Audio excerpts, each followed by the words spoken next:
I was a running back at BYU in the 80s. Came in the very special time for BYU, 84, my freshman year. We won a national championship. Where the painkillers came in for me, they came in before really my injury. I'd never been exposed to painkillers before. I'd had injuries in high school. And then the first time I ever got a narcotic painkiller was when I was at BYU, my freshman year. And I remember the first time I took it, I was at John Hall, Helaman Halls, that's where the athletes had their dorms. And I took that painkiller and along with the muscle relaxer, and it made me feel so awesome. And I had a ruptured disc at my L4-5 that required surgery. For me, what I found was that the painkillers didn't just kill my physical pain, they killed my emotional pain. It didn't take long for me to become physically dependent and then fully addicted.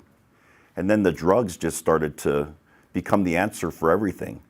And if I have drugs, if I have those painkillers, everything's okay. Like, I don't have to be a star football player. Being a broadcaster at KSL was an amazing time when I got there in '96. Because if you think back on that time frame, BYU went to the Cotton Bowl. The University of Utah basketball team went to the Final Four, right? Championship against Kentucky. And the Utah Jazz go to back-to-back NBA Finals. So I'm at Channel 5 at that time with Craig Bolerjack, and we're just riding this unbelievable wave of sports success that we get to cover on a nightly basis. So in 2000, or right around that time, Craig Bolerjack ended up leaving to go to CBS. I thought, I'll get promoted to the weekday sports anchor. That didn't happen.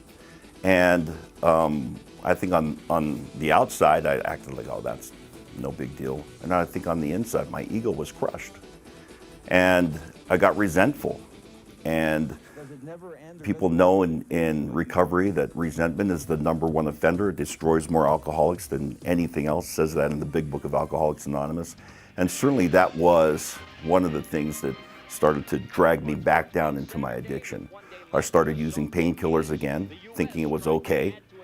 And I'll just use a little bit, and it quickly got out of control, and it was bad. I was fortunate. I had a buddy in Hawaii that I went through treatment with, and he was now a counselor at the place where we went through treatment. He said, you either get on a plane or I'm going to come up there and I'm going to kick your butt, in stronger terms. And somehow, miraculously, I got on the plane. I still remember how hard it was to leave my kids here, especially Durant. And I remember we sat down the night before I left, and I told him I got to leave. And he was very understanding. And that in itself was a miracle. So today, as a substance use disorder counselor, I have both practical experience as a recovering addict, and I have some clinical background, having gone back to school and studied the disease from more of an academic standpoint. And the blessing for me is that I get to sit down with individuals in the counseling session and talk to them about their disease, educate them about their disease, try to help them understand the craziness that's going on in their mind, and helping them realize that, we can deal with this, but we have to identify what it is first. I look at where I came from and the things that I've been through, including what my kids have been through, and putting them through a lot of pain and torment, wondering, like, is my dad gonna live? Those kinds of things. And today, I get to work with my son. I get to be involved, whether it's in recovery or in the sports broadcast side, with him today.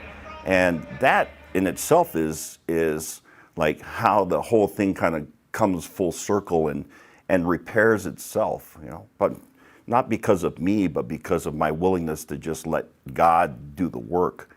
And for me today, I work as a counselor on nights that I'm not doing a jazz game, and the nights that I'm not counseling, I'm doing a jazz game. I mean, the Utah Jazz, that's like the best sports gig you can get in this town. So I have the best of both worlds, and I'm just, there's a lot of times where I feel like I'm living a dream, and I can't help but just be filled with gratitude.